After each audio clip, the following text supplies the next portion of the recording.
Prevenção. Ver fichas de cachorros. Os medicamentos que foram aprovados para o uso humano passaram por ensaios clínicos extensos, e, ainda assim, muitas vezes são retirados depois do mercado por se observar efeitos secundários potencialmente perigosos que não se tinha evidenciado durante as fases do ensaio clínico. Se os efeitos que alguns remédios estudados no ser humano podem ser tão grandes, imaginem o perigo que seriam ao expor o seu pet a eles, se decidisse medicá-lo com os medicamentos que você costuma usar normalmente. Então, afinal, pode dar paracetamol para cachorro, antidepressivos e antibióticos. Os processos de farmacodinâmica, mecanismo de ação e efeito farmacológico, e farmacocinética, liberação, absorção, distribuição, metabolismo e eliminação, são muito diferentes no organismo humano e no organismo do cachorro. Por isso, uma má ação por parte do dono pode colocar em risco a vida do cão. Neste artigo de Perito Animal apresentamos 10 medicamentos humanos proibidos para cães. Também lhe pode interessar.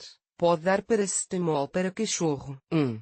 Paracetamol. Pode dar paracetamol para cachorro. O paracetamol pertence ao grupo farmacológico dos ANEs, anti-inflamatórios não esteroides. Algumas fontes referem que nenhum ANE pode ser administrado aos cães. No entanto, este grupo engloba inúmeros princípios ativos e é possível que algum deles seja adequado para tratar alguma condição canina, sempre sob prescrição veterinária. Em contrapartida, se existir um anti-inflamatório com estas características que sob nenhuma circunstância possa ser administrado a um cachorro, é o paracetamol, potencialmente perigoso pelo dano que pode causar no fígado. É por isso que você também não pode dar Tylenol para o cachorro, pois o princípio ativo do remédio também é o paracetamol. Administrando paracetamol a um cachorro pode-se prejudicar gravemente o seu fígado, pode ocorrer uma falha hepática que leva à morte, e também é possível a destruição de grande parte dos glóbulos vermelhos. 2.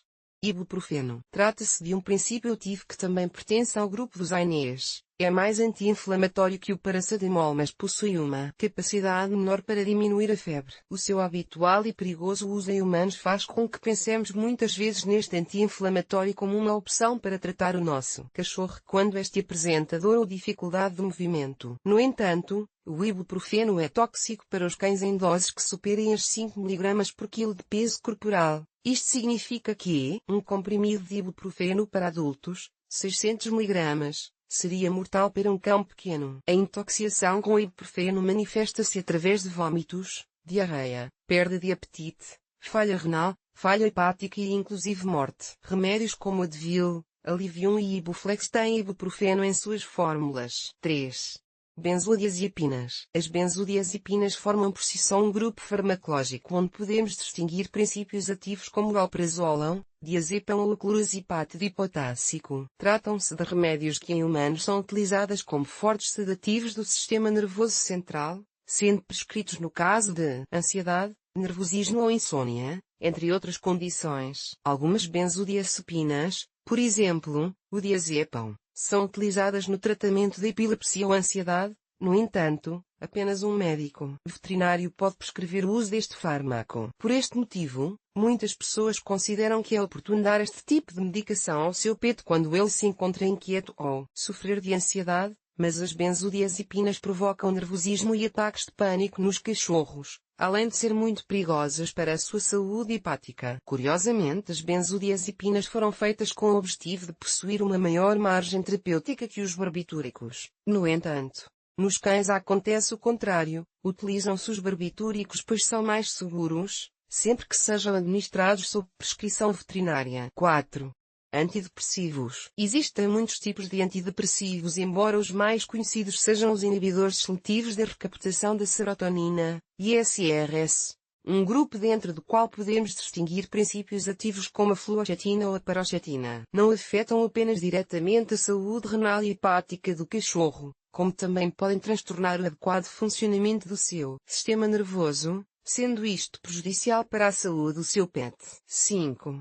Aspirina. Pode dar aspirina para cachorro. A aspirina é um medicamento muito comum em todos os lares. Esta familiaridade e o fato de ser vendida facilmente nas farmácias pode levar a alguns tutores a vê-la como uma droga inofensiva e, portanto, não hesitarem em dá-la ao cão. Mas a verdade é que nestes animais a aspirina pode causar envenenamento grave, com sintomas como vômitos, até mesmo vômitos com sangue, diarreia, problemas respiratórios, insuficiência renal, febre, tremores, fraqueza, convulsões e, em casos graves, morte. Isto não significa que a aspirina não possa ser dada para cães, mas sua administração deve ser única e exclusivamente prescrita pelo veterinário, pois o controle da dosagem depende se ela produz intoxicação ou não. É por isso que a consideramos um remédio humano proibido para cães. Se nosso cachorro apresentar sintomas como os descritos e suspeitarmos que ele possa ter ingerido aspirina, devemos levá-lo imediatamente ao veterinário. O tratamento dependerá da gravidade dos sintomas. 6.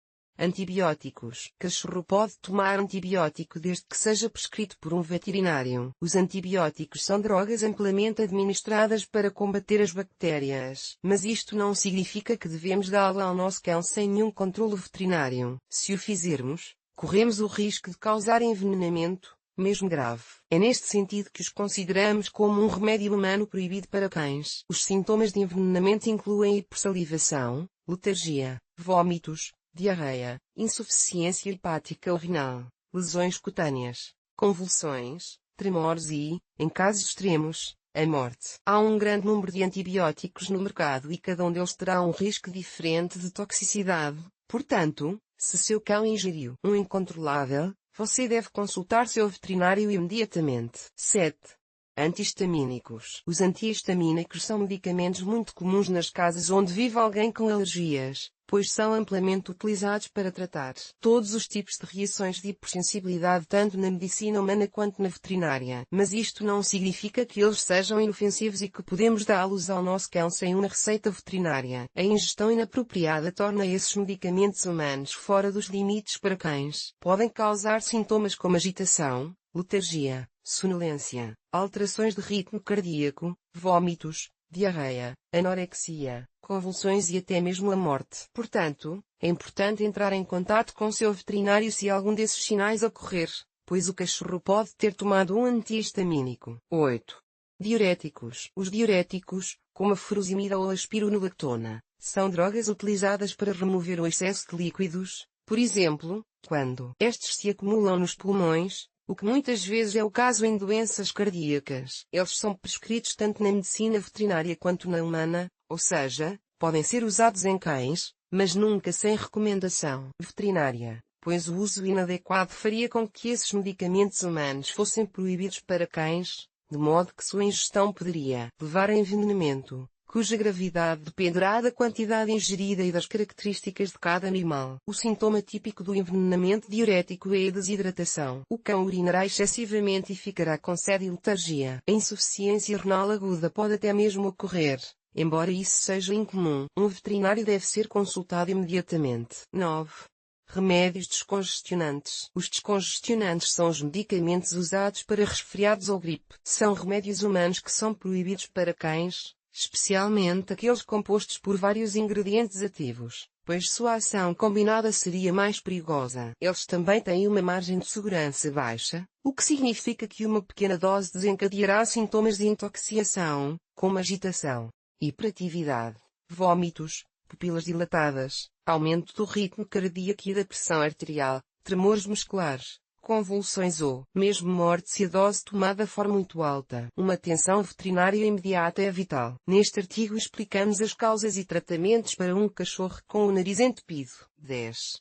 Medicamentos para a tireoide. Os cães, assim como as pessoas, podem desenvolver problemas na glândula tireoide, especialmente o hipotireoidismo canino. Esta situação exigirá um tratamento medicamentoso. As doses de remédios para estes distúrbios em cães são mais altas do que no tratamento para humanos. Por isso é difícil que ocorra envenenamento se acidentalmente termos ao cachorro remédio humano proibido para o cão. Mas ainda há um risco de envenenamento se houver uma overdose. Os sintomas de overdose seriam tremores musculares, agitação, ofegantes, taquicardia e vômitos. Como em todos os casos de suspeita de envenenamento, é vital contatar seu veterinário o mais rápido possível. Não automedique o cachorro. Se quer que o seu pet desfrute de um pleno estado de saúde e bem-estar, é fundamental que sob nenhuma circunstância o automedique, nem sequer utilizando remédios veterinários, uma vez que muitas vezes isto pode mascarar uma doença grave que precise de diagnóstico e tratamento específico de forma urgente. Para evitar acidentes desnecessários que possam custar a vida do seu cachorro,